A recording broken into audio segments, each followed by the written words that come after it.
Tito 2, vamos a leer de los versos 11 al 15. Vamos a leerlos, oramos y estudiamos, ¿va?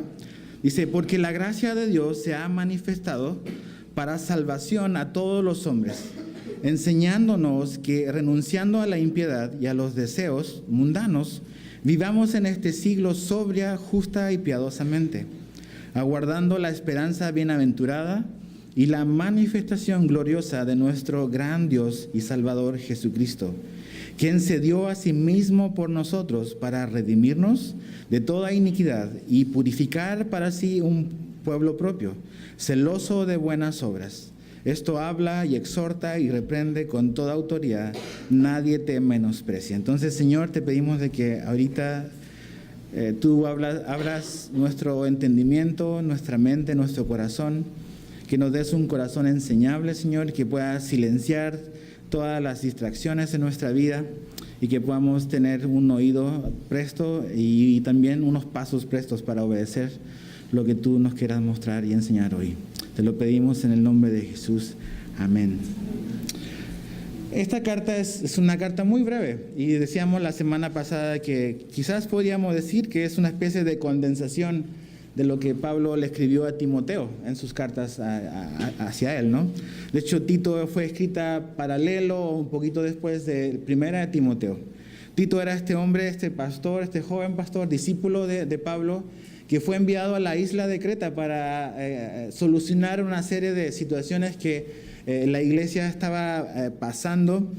Habían muchas cosas deficientes que se estaban haciendo y Pablo envía a Tito para corregir precisamente lo deficiente, como dice en el capítulo 1, verso 5. Ese es el propósito de la estadía de Tito en Creta. Y lo primero que él tenía que hacer era establecer un liderazgo firme. Pero la semana pasada vimos que no solamente se trataba de establecer un liderazgo firme, sino que realmente la responsabilidad de vivir una conducta de acuerdo a la fe no era simplemente y exclusivamente para el liderazgo de una iglesia, sino que también es algo que Pablo le hablaba a todos los cristianos de la iglesia de Creta y también a nosotros. Y Pablo habló realmente de cómo el evangelio y la sana doctrina se veía en la vida de un hombre mayor de edad, en un hombre anciano. También cómo se veía en una mujer anciana, en una mujer casada, en los jóvenes y en los que trabajan. Entonces, Pablo habló de la conducta. Pero decíamos de que había algo muy importante que no debíamos de perder de la escena, que era que muchas veces cuando llegamos a partes como que prácticas que la Biblia nos enseña de que debemos de ser de una cierta manera, podemos caer en un gran error. Y es ver la instrucción que se nos da como una especie de plan de autoayuda que Dios nos da. O sea, si tú haces esto, va a pasar esto otro. Entonces, se trata de automejora, de autoayuda. Y la Biblia no es un libro de autoayuda. Es Dios ayuda. Es Jesús ayuda. Porque ni tú y yo podíamos ayudarnos. Entonces, todas las características y las cualidades que vimos de los versos 1 al 10, por ejemplo, son un resultado de algo. No es algo que el hombre puede producir por sí mismo. Y eso es lo que Pablo nos va a hablar ahora. Eso es lo que él menciona y explica. ¿Por qué es que un hombre anciano puede vivir de la manera en que él dice en los primeros versos? ¿Por qué una mujer anciana puede ser una maestra del bien y enseñar a las mujeres más jóvenes? ¿Por qué un joven puede ser prudente? ¿Por qué una mujer casada puede amar a su esposo, cuidar a sus hijos? ¿Por qué un siervo o un trabajador puede ser fiel en su trabajo? ¿Por qué? Hay un porqué. Y siempre tenemos que ver esas cosas, porque si no nos podemos confundir. Y es así como él comienza precisamente la primera palabra en el verso 11, dice ¿por qué? Y nos da la razón, ese es el motivo. Cada vez que la Biblia da un porqué, debes de prestar atención, porque Dios nos está dando la razón por la cual tú y yo podemos hacer ciertas cosas. La razón y la causa por la cual tú y yo podemos vivir de cierta manera. Entonces hay un motivo, hay una causa. Para cada efecto hay una causa. Para los efectos de una vida así que glorifica a Dios, que está del verso 1 al 10, hay una causa. Y la causa es en lo cual Pablo va a pasar estos versículos hablándonos y enseñándonos, y es la gracia de Dios. La gracia de Dios. Esa palabra tan hermosa, tan profunda y a veces tan difícil de poder asimilar en nuestra vida. A lo mejor si yo te pidiese que escribieses en un papel ahorita, ¿cuál es tu definición de gracia? Habrían muchas definiciones distintas, a lo mejor muchas definiciones que se parecen entre sí, pero yo puedo escribir la definición de gracia en un papel y no necesariamente significa que yo he comprendido o estoy viviendo esa verdad en mi vida. Porque la gracia es lo que hace al Evangelio totalmente diferente a cualquier sistema de creencias que exista hoy en el mundo. El concepto de gracia es algo que pone al cristianismo en un lugar totalmente aparte de cualquier otro sistema de fe. La gracia de Dios. La palabra gracia es la palabra griega es charis o charis. Y podríamos quizás definir el concepto o la idea de gracia en 4 palabras. El favor inmerecido de Dios. Cuando hablamos y cuando el Nuevo Testamento nos habla de la gracia de Dios, está hablando del favor inmerecido de Dios para con nosotros, para contigo. Y eso es un cimiento, es fundamental poder comprenderlo y recibirlo y poder experimentarlo. Porque hoy en día hay muchas personas que quizás en la iglesia o vienen a una iglesia, o son parte de una congregación, o tienen una relación con Dios, no basado en la gracia, sino basado en el esfuerzo personal, basado en la justicia propia. Entonces, mucha gente piensa y cree que ellos deben de mantener algo y deben de impresionar a Dios con algo, con sus buenas obras. Y eso ha hecho que su relación con Dios sea algo muy pesado de llevar. Porque están pensando de que ellos deben de esforzarse para impresionar a Dios, para que Dios les ame, para que Dios les dé su favor, les dé su bendición. Y cuando tú haces algo para obtener algo de Dios a cambio, no has comprendido lo que significa la gracia de Dios. Porque la gracia de Dios es el favor inmerecido de Dios para con nosotros. Ni tú, ni yo, ni ninguna persona ha hecho algo meritorio para que Dios nos extienda su favor. Dios la da libremente, no por quienes somos nosotros, no por quién eres tú, sino por quién es Él. ¿Ves? Lo asombroso de la gracia no está primeramente en quien recibe el favor, sino en quien lo da. ¿Quién es Dios? Habla mucho de Él, de su carácter, de un Dios que es grande en misericordia, que es lento para la ira. Hace un par de semanas terminamos de estudiar el libro de Jonás y ves la gracia de Dios primero para con este hombre profeta desobediente. Y después, y también y juntamente para los ninivitas, que no se merecían, dices, quizás nada, era una nación mala, perversa, pero Dios tuvo gracia con ellos. Entonces ves esta idea principal a lo largo de toda la Biblia y manifestada de una manera muy visible en el Nuevo Testamento. La gracia de Dios, el favor inmerecido de Dios para con nosotros. La gracia es Dios dándome algo y dándote algo a ti que tú no puedes conseguir por ti mismo, que tú no puedes lograr por tu esfuerzo, que tú no puedes lograr y alcanzar por tus buenas obras. Esa es la gracia de Dios. Si pudiésemos como que dar algún ejemplo, a lo mejor práctico, para que puedas entender la diferencia entre justicia, misericordia y gracia, sería la siguiente. Y ponte tú que saliendo de aquí de la iglesia vas rumbo a tu casa o vas a comer. Y vas a exceso de velocidad aquí por la avenida Nichupté. Entonces, pum, de repente ves y te para y ves que viene un tránsito atrás tuyo. Y ves que la máxima quizás eran 60 y ibas a 100 por hora. Entonces, un acto de justicia sería que cuando el oficial de tránsito te detiene, te pase la infracción. ¿Por qué? Porque acabas de violar una ley de tránsito. Entonces, él está haciendo justicia. Él está dándote una infracción porque tú o yo violé una ley de tránsito. Eso es justicia. ¿Qué podría ser misericordia? Misericordia sería el mismo ejemplo, pero en lugar de que el tránsito te dé el ticket o la multa, te diga, ¿sabes qué? Esto va a ser una advertencia nada más. Considéralo una advertencia. Por esta vez no te voy a pasar la infracción. pero a la siguiente no te vas a salvar. Entonces te puede decir, ¿no? No te dice, entendámonos como caballero, no. Te dice, te puede decir. La misma historia, pero ¿qué sería la gracia? Y tú dices, ¿en serio, neta, así? Pues sí, algo así. Sería que en esta historia te detiene el policía, no te da la infracción, tampoco te da una advertencia, sino te da 500 pesos para que vayas a comer. A uno que violó la ley de tránsito. Y te dice, ¿sabes qué? Veo que vas saliendo de la iglesia, seguramente tienes hambre, aquí tienes 500 pesos para que vayas a comer, yo los pago.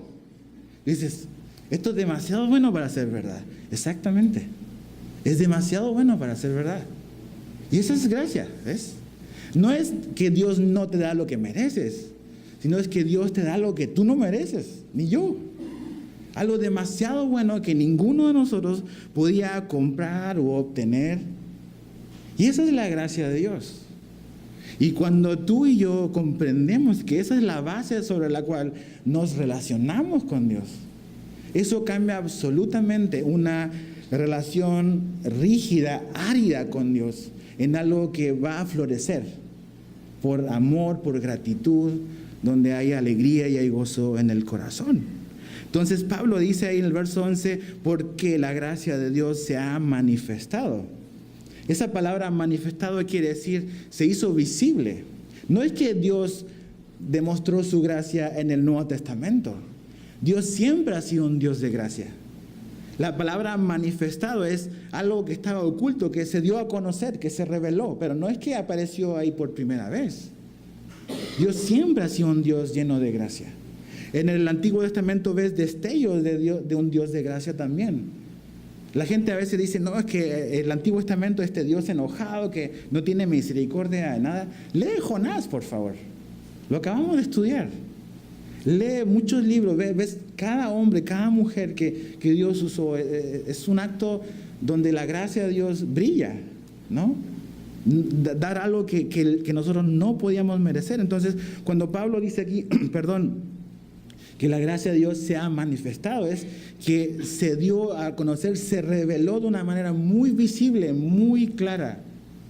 Y eso se reveló en la persona de Jesús. Jesús es la máxima expresión, es la gracia encarnada. Cuando Juan, el Evangelio de Juan, habla en los primeros capítulos de cuando Jesús inicia su ministerio, el ministerio de Jesús estuvo caracterizado por dos palabras según Juan, por gracia y por verdad. Gracia y verdad. Ese era el ministerio de Jesús. Entonces ves cómo Jesús trataba a los pecadores, cómo Jesús trataba a los enfermos, cómo Jesús trataba a los religiosos. Ahí ves encarnada la gracia porque Jesús es eso, es un Dios lleno de gracia. Pero dice que esta gracia se manifestó para salvación. Para salvación. Y aquí comenzamos a ver los tres aspectos de la gracia. Porque a veces hablamos de gracia, ok, entonces la gracia es el favor inmerecido, pero ¿cómo opera la gracia?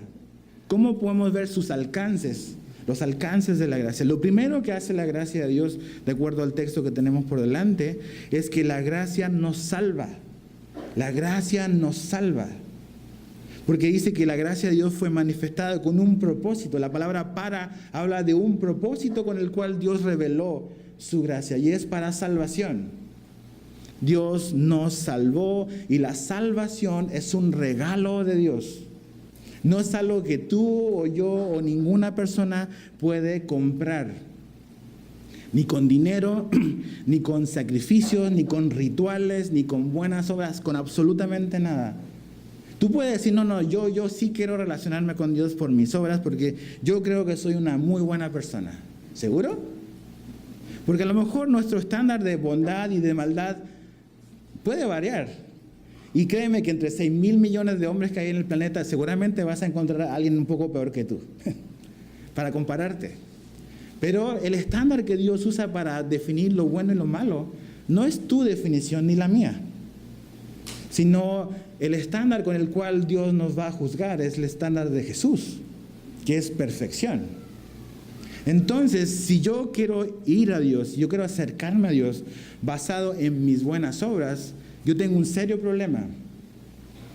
La Biblia me dice que mis obras son como trapos de inmundicia.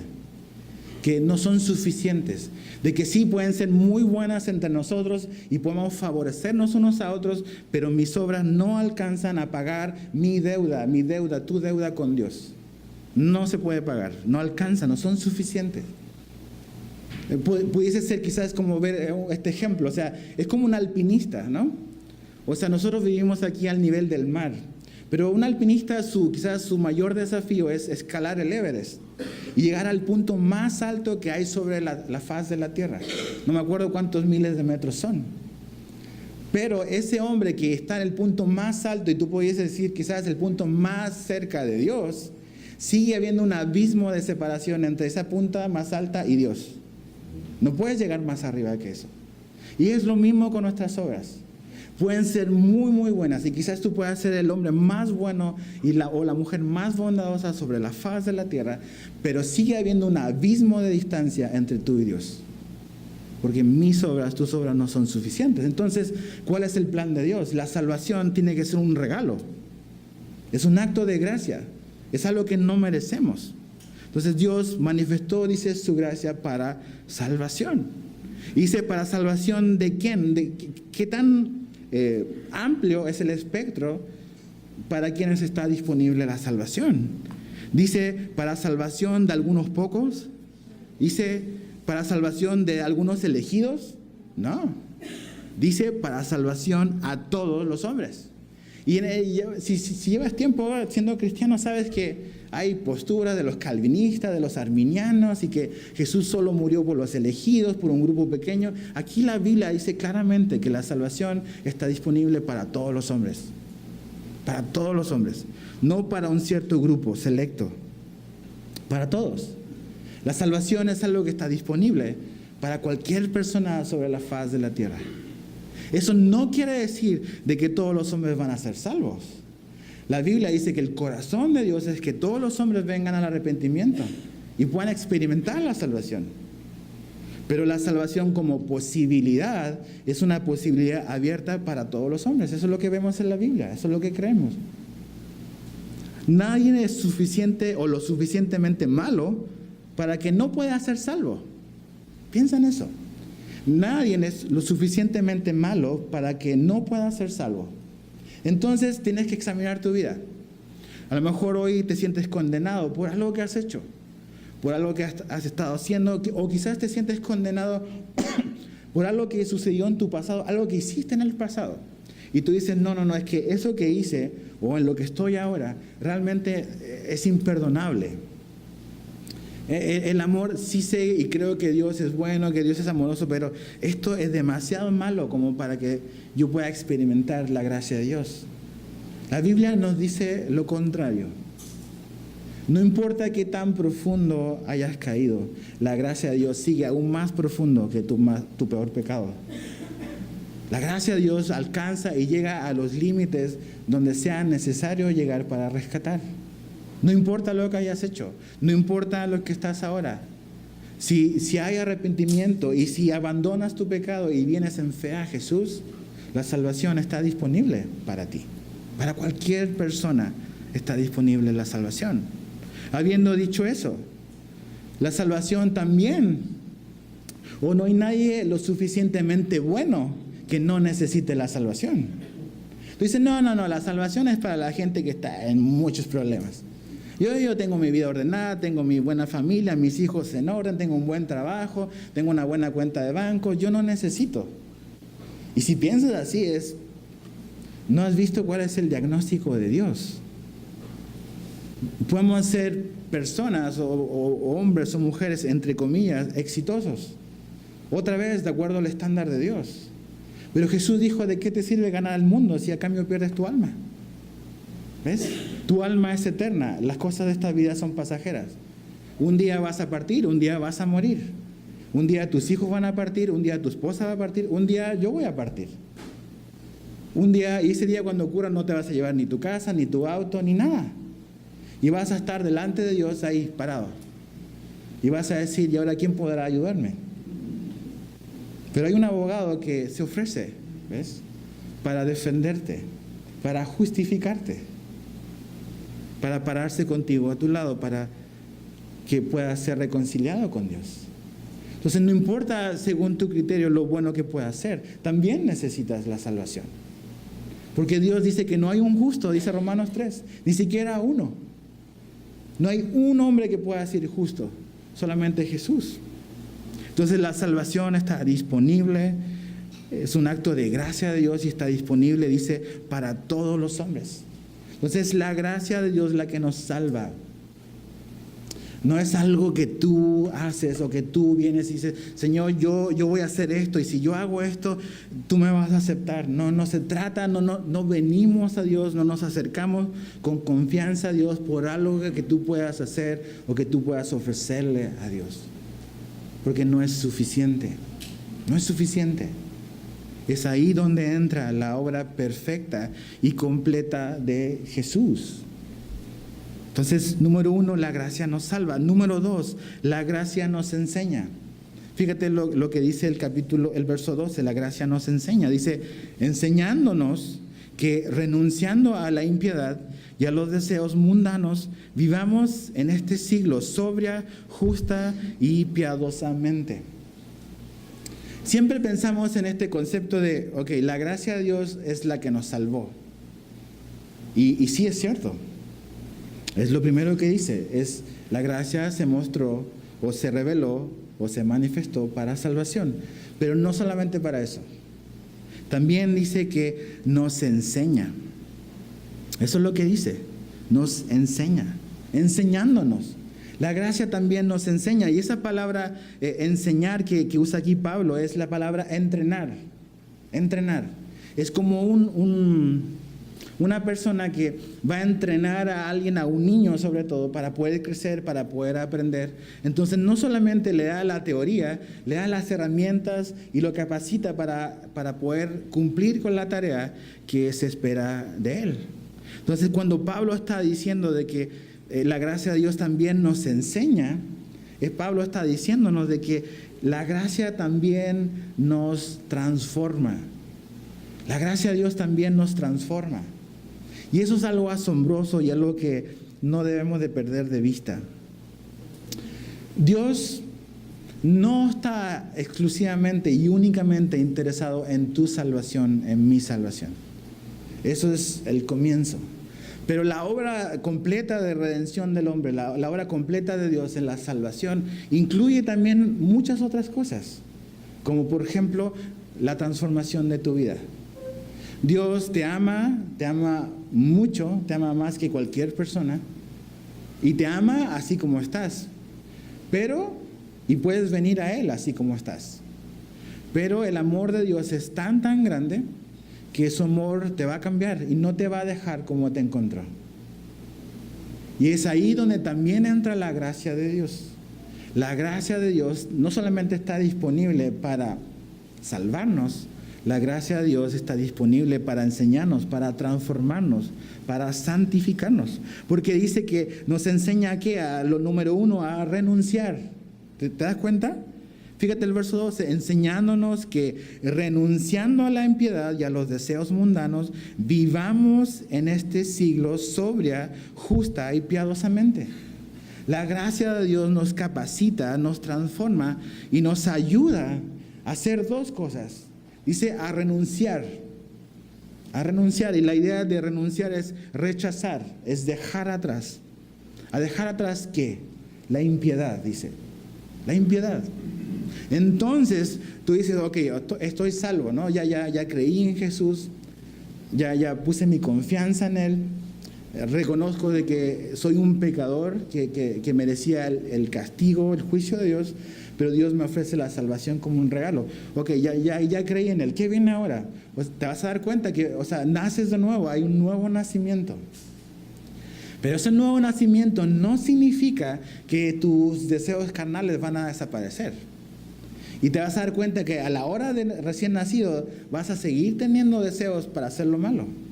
Nada más que ahora despertó una nueva área en tu vida, que la parte espiritual nació. Eres una nueva persona. Pero seguimos teniendo deseos y nuestra carne sigue pidiéndonos hacer lo malo. Entonces, ¿cómo le hacemos ahí? ¿No? Sí entiendes, ¿verdad? Sabes muy bien de lo que estoy hablando. Yo también sé de lo que estoy hablando. Nuestra carne nos quiere llevar y nos quiere hacer seguir viviendo como vivíamos antes. Antes éramos esclavos del pecado, esclavos del pecado. Por más que tú dijeses, yo quiero cambiar, como dice la canción, hoy voy a cambiar, no podías. ¿Por qué? Porque el cambiar no es un acto de la voluntad necesariamente, o de autodeterminación. El cambiar, para poder cambiar y para poder ser libre, necesitamos a alguien que nos viniera a salvar, ¿ves? Entonces ya soy libre, pero tu carne sigue estando presente. ¿Quién te va a ayudar ahí? La gracia de Dios.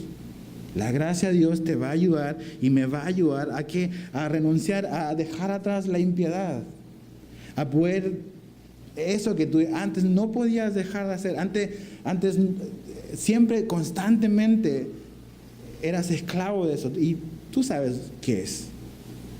Cuando viniste a Cristo, Dios te hizo, y Jesús te hizo libre del pecado.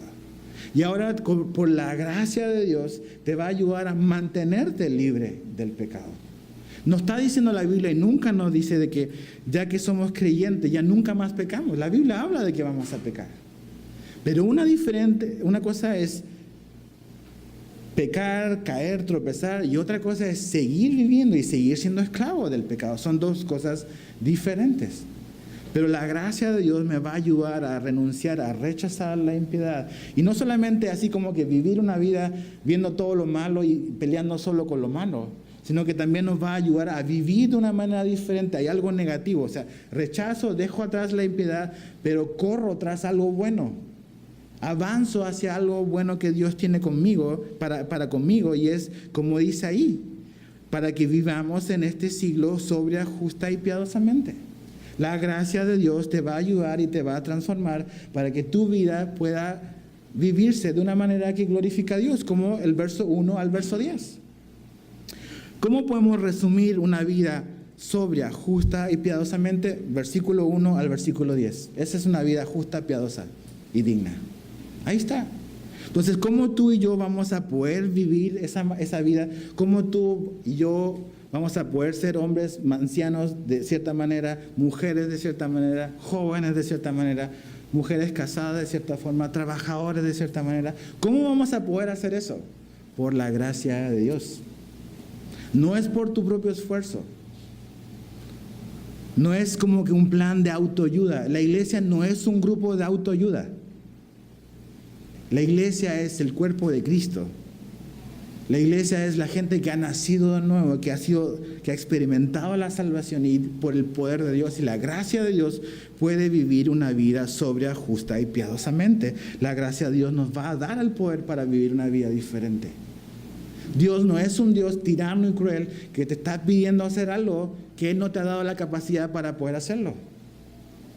Cuando Él habla de que seamos más amorosos como esposos, o todas las cosas que la Biblia nos da de las cosas prácticas, Dios también nos da la capacidad y su gracia nos ayuda a poder vivir una vida diferente, porque vamos a vivir una vida diferente, no como una manera para alcanzar la salvación. Y eso es donde a veces nos equivocamos. A veces pensamos que, para que Dios me ame y Dios me dé su favor, yo tengo que vivir una vida diferente. No. Es su gracia que Él ya me dio. Es la salvación que ya ha experimentado la que te va a ayudar a poder ahora sí vivir una vida diferente. ¿Sí entienden el orden? Aquí el orden del producto sí afecta. Es la gracia la que me ayuda a vivir una vida diferente. No es una vida diferente que me va a hacer merecedor de la gracia de Dios. Son cosas diferentes. Entonces, eso quiere decir de que yo no puedo ver la gracia de Dios como una licencia para pecar. Porque a veces esa es la idea, no, pues yo soy salvo, entonces ya Dios me dio su gracia y yo puedo vivir como yo quiero y hacer lo que quiero. Y no se trata de eso. Dice que la Biblia, dice que la gracia nos enseña a vivir de una manera justa, piadosa, digna del Señor, como aparecen los versos 1 al 10. Entonces ya no estoy en esclavitud. Ya no se trata de hacer lo que yo quiero, sino que se trata de hacer qué es lo que Dios quiere para mí. ¿Qué es lo que Dios tiene para ti como esposo? ¿Qué es lo que Dios tiene para ti como esposa, como mamá, como papá, como hijo, como hermano, como creyente, como trabajador? Dios preparó buenas cosas para tu vida y esas cosas vas a caminar en ellas con la gracia y la fuerza que te da su gracia en tu vida. No así como que yo puedo y le voy a echar ganas. Sí, respondemos en obediencia, claro que sí. Si nuestra voluntad la rendimos a Dios y su Espíritu Santo nos capacita. Pero esto no es algo que hago independiente a Dios, como que sí le voy a demostrar a Dios de que sí puedo y que sí le voy a echar la gana y que sí estoy arrepentido y como una manera de ganar su favor, como que impresionándolo. Es su gracia la que nos va a transformar, la que nos enseña. Mi capacidad y tu capacidad de vivir una vida diferente depende del poder que Él nos da para lograr eso. Y tú sabes, o sea, ¿cuántas veces hemos dicho, no, hoy voy a dejar, hoy voy a dejar esto, no voy a volverlo a hacer más? Y cuando haces eso, a veces digo, y cuando yo lo he hecho, me he dado cuenta que estoy confiando demasiado en mi capacidad, como en mi esfuerzo. Y me doy cuenta que a la hora ya estoy otra vez ahí. Otra vez me enojé, otra vez a lo mejor perdí el temperamento, otra vez a lo mejor dije algo que no debía de hacer, otra vez. Porque muchas veces estamos nada más confiando en mi capacidad de hacer las cosas y no en el poder que Dios nos quiere dar y en su gracia que nos quiere capacitar. Entonces Dios te va a transformar, la gracia de Dios te transforma. ¿Te transforma según quién? No ni según el líder, ni según el pastor, ni según, no, según Jesús. El modelo, Dios ve nuestra vida y dice, ok, ya lo salvé. Ok, necesita mucho trabajo. Entonces, a ver, ¿a dónde vamos? ¿Como quién queremos que sea? Queremos que sea como Jesús. Entonces, el propósito de Dios para tu vida es que tú y yo nos parezcamos más a Jesús. Si no me crees, vamos a Romanos 8. Acompáñame, Romanos 8.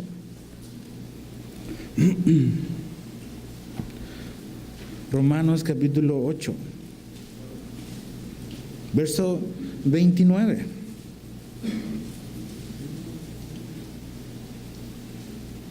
Romanos 8, 29.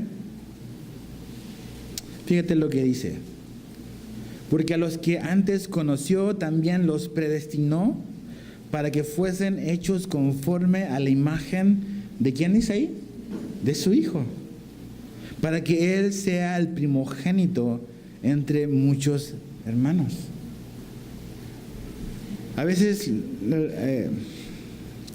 podemos pensar y podemos preguntarnos, yo no sé cuál es el propósito de Dios para mi vida. Ahí está el propósito de Dios para tu vida. Yo sé que hay propósitos particulares e individuales. Dios tiene algo específico a lo mejor que tiene solo para ti. Pero hay un propósito superior y sublime y que es el propósito de Dios para cada uno de sus hijos. Y es que nos parezcamos más a nuestro hermano mayor, a Jesús. Y Dios, y cuando entendemos eso, porque siempre nos acordamos del verso 28, ¿verdad? O sea, te está yendo horrible en la semana y dice, Romanos 8, 28, todas las cosas nos ayudan a bien. Exactamente, ¿cuál es el bien? Tienes que preguntarte, ¿cuál es el bien por el cual estas cosas me van a ayudar? El bien es que tú y yo nos parezcamos más a Jesús. Ese es el bien. Entonces, cuando a lo mejor tu jefe te está tratando injustamente, a lo mejor cuando tu esposa no te está respetando como tú crees que debe de hacerlo, cuando tus hijos a lo mejor no te están haciendo caso como te gustaría, cuando el trabajo no está yendo bien y las finanzas no están yendo bien, Dios está agarrando todas esas cosas que son difíciles, son incómodas, no nos gustan, para estirarnos y para hacer de nuestra vida un lugar donde Jesús pueda vivir, un lugar digno de Él, un lugar que se parezca, que nuestra vida se parezca a Él. Y Dios va a usar todas esas cosas difíciles, incómodas, dolorosas, enfermedades, gente difícil a nuestro lado que va a pulir nuestro carácter. ¿Para qué? Para un bien superior, que es que nos parezcamos más a Jesús. Esa es la obra. ¿Ves que Jesús pasó por una serie de situaciones difíciles? Dios va a usar cosas similares para transformarnos y para hacernos más como Jesús, porque ese es su deseo. No solamente su deseo era salvarte, sino es transformarte, y su gracia te va a ayudar en ese proceso. No pierdas la esperanza, no tires la toalla. A lo mejor quieres tirar la toalla porque todo este tiempo has tratado de cambiar en tus fuerzas. Y nada más estás tratando de autoayudarte y de encontrar algún método, algún grupo, alguien que te pueda ayudar a dejar eso atrás. Cuando lo primero que debes de experimentar para dejar eso atrás es la salvación. No vas a poder ser un hombre sobrio, un hombre mayor sobrio. No vas a poder ser un hombre amoroso. No vas a poder ser una mujer amorosa que respete a su marido, que ama a su esposo, que ama a sus hijos. No voy a poder trabajar, estar en la chamba y ser fiel de la manera en que Dios quiere si primero tú no has experimentado la salvación. Si tú no has nacido de nuevo, esto no es para ti. Lo del 1 al 10 no es para ti. No vas a poder, ni yo voy a poder. O sea, la vida cristiana no se puede vivir sin Cristo. Tenemos que partir por ahí, porque si no queremos ser moralistas, buenas personas. El infierno está lleno de buenas personas. La bondad, nuestras buenas obras no nos llevan al cielo. Es la fe en Jesús. Entonces, para que mi vida pueda ser un reflejo de todo esto, lo primero que debe de ocurrir en tu vida y en mi vida es la salvación. Yo debo de nacer de nuevo. Cuando nazco de nuevo, su gracia no solamente me trajo a la salvación, me capacita y me transforma para parecerme más a Jesús. Y ese proceso de la santificación, como quizás pudiésemos decirle, es un proceso que Dios va a tomar toda tu vida para cambiarte. Cuando tú viniste a la fe en Cristo, cuando Dios te salvó, Dios te santificó. ¿Ves algo asombroso en el Nuevo Testamento? ¿Ves que Pablo le dice a la iglesia de Corintios los santos? O sea, nada más lee Corintios, te vas a dar cuenta que aparentemente lo que menos tenían era santidad los hermanos. Pero Dios los ve como santos, porque es una posición en la cual Dios nos pone. La palabra santo no quiere decir sin pecado necesariamente. Es alguien que ha sido apartado. Entonces, cuando Dios nos salvó, nos apartó para Él, para sus propósitos y para su uso. Pero, la santificación también implica una transformación que va a tomar todos nuestros años de nuestra vida, donde Dios va a usar todas las cosas para pulirte, para moldearte, para tratar de... el molde es Jesús, entonces mi vida no encaja con el carácter de Cristo. Entonces todo lo que no se parece a Él, ¡pum!, va a cortarlo. Entonces, cuando Dios te está dando el abrazo de bienvenida, bienvenido a la familia, tiene un martillo y un cincel detrás. Bienvenido a la familia. Pero ese martillo y ese cincel están en manos agujereadas. Nunca te olvides de eso. Hay un martillo y hay un cincel. Nos va a doler. Pero son manos que han sido agujereadas por ti. Jesús es la única deidad, es la única que hay. Pero tú ves a cualquier otro sistema religioso y ninguno de los otros dioses tiene sus manos agujereadas. Jesús es el único Dios que fue agujereado. Nadie más. Entonces, cuando Dios está en ese proceso de transformación, su gracia te va a sostener. Su gracia te va a ayudar. Pero también cooperamos con Él. La santificación no es un proceso en el cual Dios hace absolutamente todo Él y yo no coopero con Él. Yo respondo en obediencia. Mira, acompáñame al libro de Romanos, capítulo 6. Avanza hacia tu izquierda, un par de libros atrás o antes que Tito. Romanos capítulo 6. Verso 15 al 22.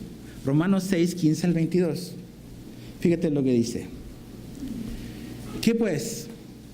¿Pecaremos porque no estamos bajo la ley, sino bajo la gracia? Ahí está otra vez. Ok, ya soy salvo por gracia. Entonces, ¿ahora puedo vivir la vida loca? Pues no. En ninguna manera. Esa es mi paráfrasis, ¿no? La vida loca dice, no, en ninguna manera. Verso 16, ¿no sabéis que si os sometéis a alguien como esclavo para obedecerle, sois esclavos de aquel a quien obedecéis? Sea del pecado para muerte, o sea de la obediencia para justicia. Pero gracias a Dios que aunque erais pasado esclavos del pecado, habéis obedecido, ahora dice, de corazón, a aquella forma de doctrina a la cual fuisteis entregados. Y libertados del pecado, vinisteis a ser siervos de la justicia. Un siervo es alguien que se somete voluntariamente para servir, ¿no? Ahí está la voluntad ahí implícita, la obediencia.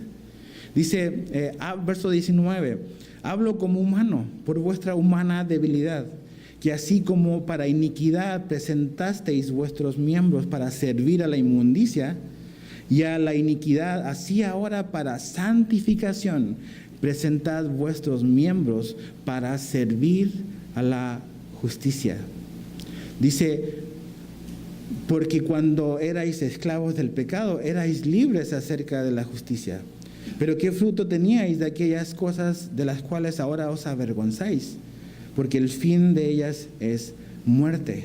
Mas ahora que habéis sido libertados del pecado y hechos siervos de Dios, tenéis por vuestro fruto, ¿qué dice ahí? La santificación, y como fin, la vida eterna. Cuando tú y yo vivíamos nuestra vida a espaldas de Dios, dice que tú y yo presentábamos nuestra vida, así lo ofrecíamos con toda nuestra voluntad y con todo nuestro gozo para servir al pecado. Pero eso un día se cortó, se terminó. Cuando tú oíste el Evangelio, cuando alguien te habló de Jesús, cuando tú pusiste tu confianza en Jesús y abandonaste tu pecado, te arrepentiste, ese día naciste de nuevo. Y ya no eres más un esclavo. Entonces, ¿qué haces ahora? Ahora, así como antes presentabas tu vida y giraba todo en torno al pecado, ahora tu vida gira en torno a la justicia y a la gracia de Dios. Y a lo que Dios tiene para tu vida. Pero cooperamos, ¿ves? ¿Te das cuenta? Presentamos nuestra vida. Sometemos y rendimos nuestra voluntad y obedecemos a Dios y respondemos en obediencia. Entonces, ¿qué lugar ocupamos en la santificación? Cooperamos con Dios en obediencia.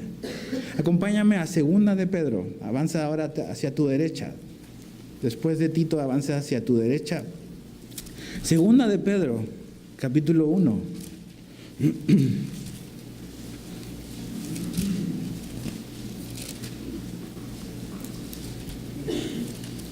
Segunda de Pedro 1, verso 3 al 4. Segunda de Pedro 1, 3 al 4. Dice, como todas las cosas que pertenecen a la vida y a la piedad, nos han sido dadas por su divino poder, mediante el conocimiento de aquel que nos llamó por su gloria y excelencia, por medio de las cuales ¿qué? ¿Por qué medios? Por su divino poder. Dice, por medio de las cuales nos ha dado preciosas y grandísimas promesas, para que por ellas lleguéis a ser participantes de la naturaleza divina, habiendo huido de la corrupción que hay en el mundo a causa de la concupiscencia. Dice que todas las cosas para la vida de la piedad nos han sido dadas por su divino poder. Y que por su divino poder ahora tú y yo podemos responder en obediencia a las promesas que Dios nos ha dado. Y la santificación es un deseo de Dios. Dios está más interesado en tu santificación que en tu felicidad. Hoy todo el mundo gira a que tengo que ser feliz. Y el propósito de Dios no es que seas feliz como primer punto en su lista. El propósito de Dios es moldearte conforme a la imagen de Jesús, que puedas crecer en santidad. Y cuando creces y te pareces más a Jesús, no va a haber hombre más feliz sobre la faz de la tierra. No había hombre más lleno de alegría y gozo que Jesús. Y cuando Dios te está transformando y haciéndote más como Él, vas a experimentar un gozo que no depende ni de tu trabajo ni de tu dinero, ni de tu familia, depende de tu relación con Dios y lo que Dios está haciendo en tu vida. Entonces es por su divino poder, su gracia te va a capacitar para poder decirle no a la tentación. Su gracia te va a capacitar y te va a transformar para que ya no sigas siendo el mismo hombre, la misma mujer de toda la vida, sino que puedas ahora sí vivir la vida que Él espera de ti. Pero por eso Pablo está explicándonos por qué podemos ser como el verso 1 al 10. Sería muy triste y sería como un libro de buena moral y de buena conducta si no estuviera el verso 11 al 15. Si sacamos el Evangelio, esto se transforma en una conferencia de moralidad. Pero como está eso es lo que explica la transformación en la vida de una persona. Entonces la gracia nos salva, la gracia nos transforma y por último la gracia nos da una esperanza. Fíjate el verso 13. Dice, aguardando la esperanza bienaventurada y la manifestación gloriosa de nuestro gran Dios y Salvador Jesucristo, quien se dio a sí mismo por nosotros para redimirnos de toda iniquidad y purificar para sí un pueblo propio y celoso de buenas obras. La gracia de Dios también nos da una esperanza. Y fíjate los tiempos de Dios.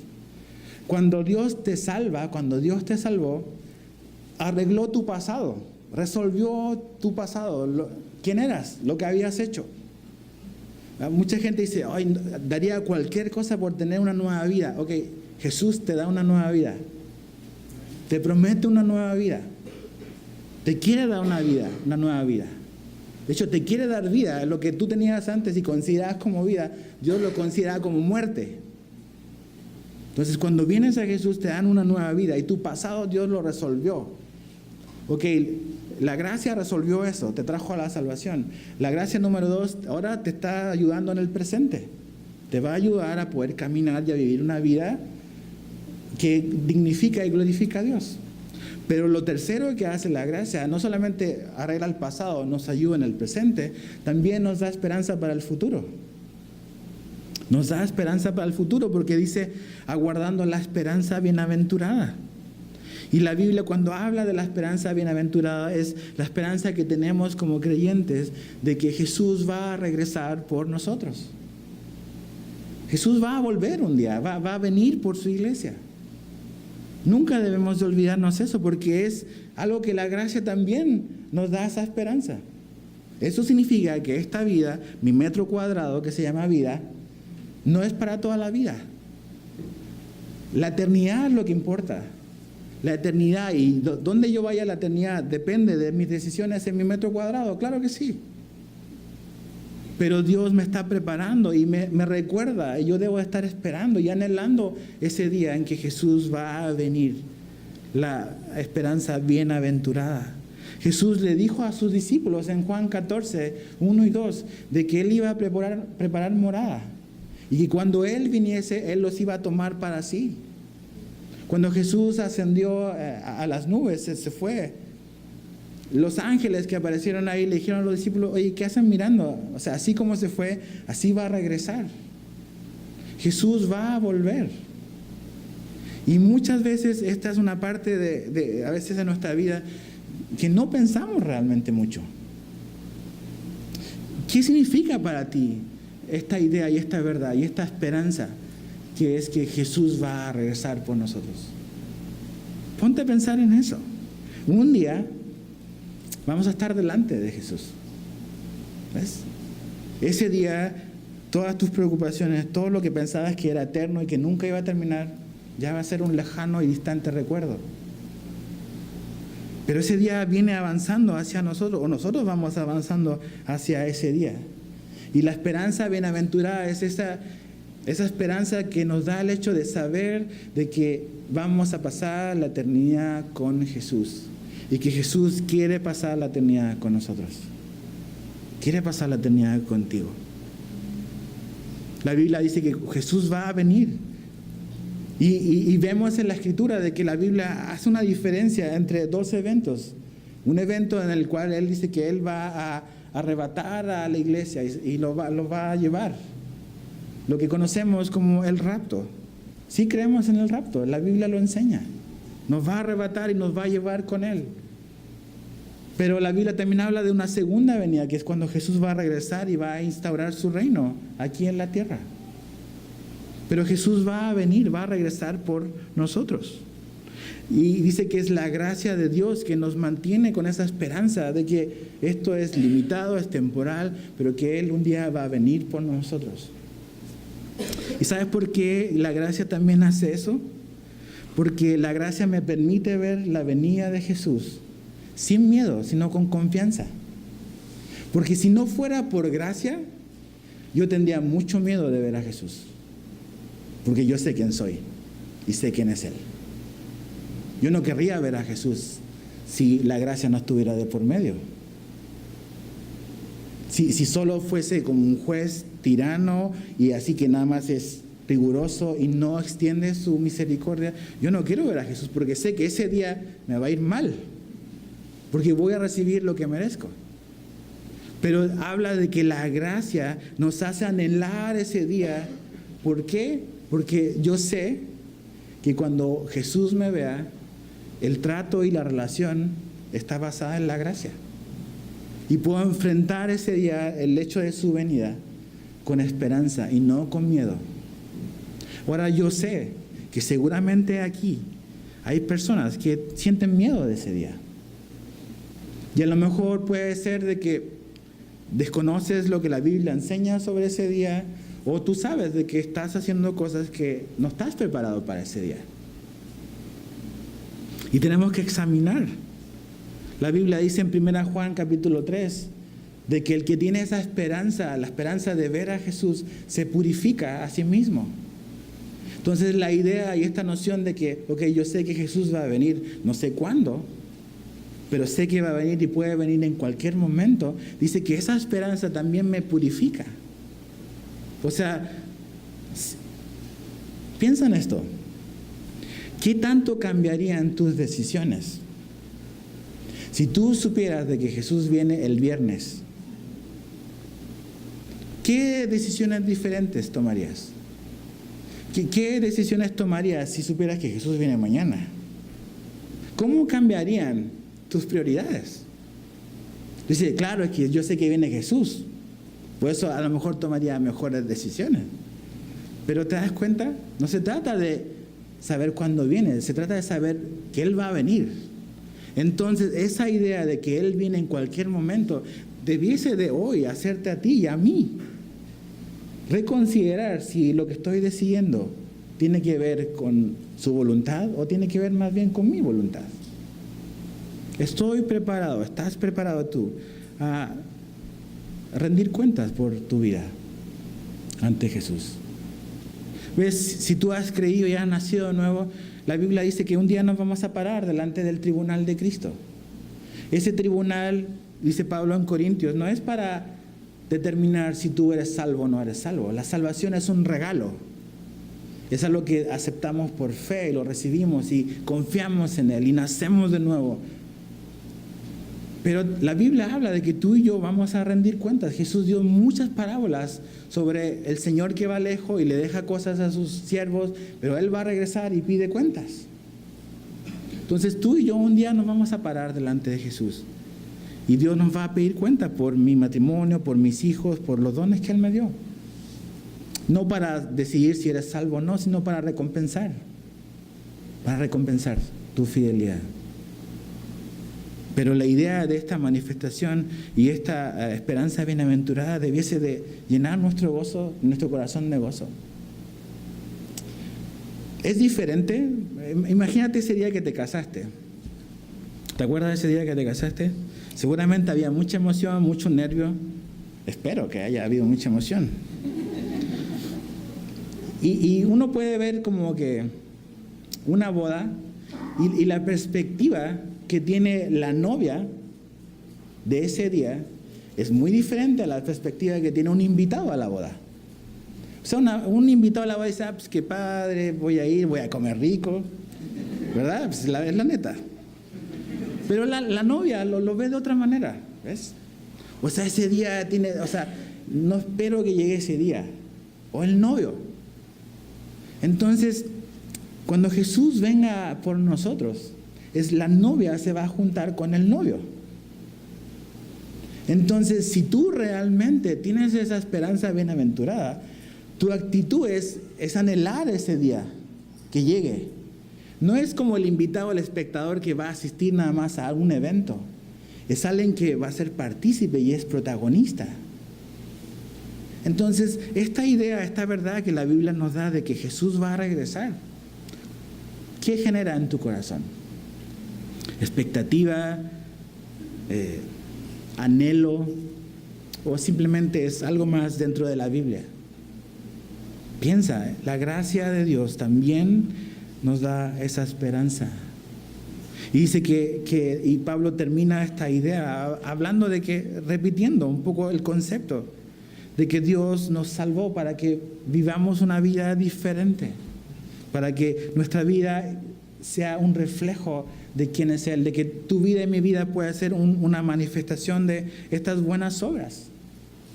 Cuando es muy hermoso la palabra cuando dice ahí un pueblo propio. Esa palabra pueblo propio es un pueblo especial.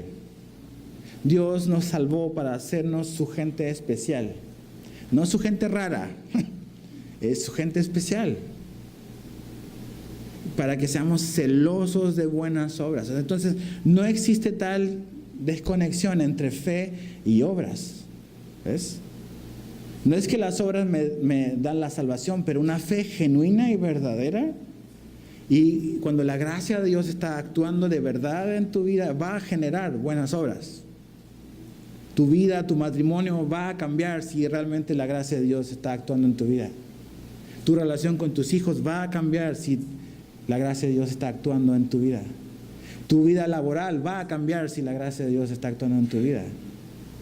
Va a cambiar. Dice celoso de buenas obras. Debemos de anhelar glorificar a Dios con nuestras buenas obras. Y Pablo termina diciendo en el verso 15, esto habla y exhorta y reprende. Con toda autoridad nadie te menosprecia. El Evangelio, eso es el Evangelio.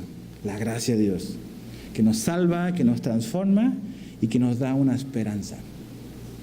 Si tú no conoces a Jesús, a lo mejor solo has oído de Él, lo que tú necesitas es nacer de nuevo. Necesitas experimentar la salvación de Dios. Dicen, no, yo lo que he hecho es muy malo. O sea, he sido así, he hecho esto. Nadie me puede perdonar. Dios te puede perdonar. Dios no solamente te puede y te quiere perdonar, Dios te puede y quiere hacer libre. Y quiere que te reconcilies con Él hoy. Dices, ok, sí creo en Él, pero he estado batallando y nomás quiero, y no puedo, y intento, y sí, a lo mejor naciste de nuevo. Pero también otra vez, Dios quiere y puede y es capaz de ayudarte a vivir la vida que le glorifica a Él. Deja de hacerlo en tus propias fuerzas. No vas a poder. No seas como Pedro, que él pensaba de que él podía ser fiel a Jesús simplemente por su buena voluntad. Pedro necesitaba algo en su vida, se llamaba Espíritu Santo. El Pedro de Pentecostés es diferente al Pedro de la noche de la traición. Es diferente. La gracia de Dios, el Espíritu Santo, lo llevó a ser un hombre diferente. La gracia cambió a Pedro en un cobarde, a un hombre que predicó a multitudes. La gracia de Dios cambió a Juan.